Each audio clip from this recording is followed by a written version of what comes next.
अस्सलाम वालेकुम, welcome to ज़ैनी कुज़िन। उम्मीद है कि आप सब खैरियत से होंगे। आज की हमारी रेसिपी है शाही टुकड़े की, जो कि बहुत ही मज़ेदार और क्विकली रेसिपी होगी। तो चलते हैं इसकी रेसिपी की तरफ से किस तरह से रेडी करना है। सबसे पहले दूध को बॉयल होने के लिए रख देंगे। जैसे ही दूध के अंदर बॉयल आएगा, हाफ कप शुगर ऐड कर लेंगे और इसे मिक्स कर लेंगे और जो है 20 से 25 मिनट तक दूध को पकने देंगे।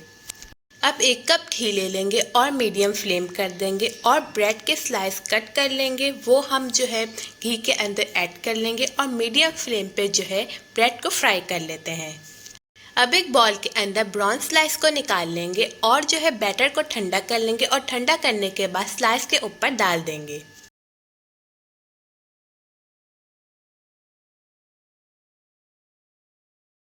शाही टुकड़े हो गए रेडी। बहुत ही मज़ेदार और क्विकली रेसिपी है। बस इसे आप ठंडा करें और इसे सर्व करें। उम्मीद करती हूँ आपको आज की रेसिपी अच्छी लगी होगी। अगर आपको हमारी रेसिपी अच्छी लग रही है तो मेरे चैनल का दें सब्सक्राइब, लाइक, शेयर। मिलती हूँ आपके साथ नई रेसिपी के साथ। जब तक के लिए अल्लाह हाफिज़।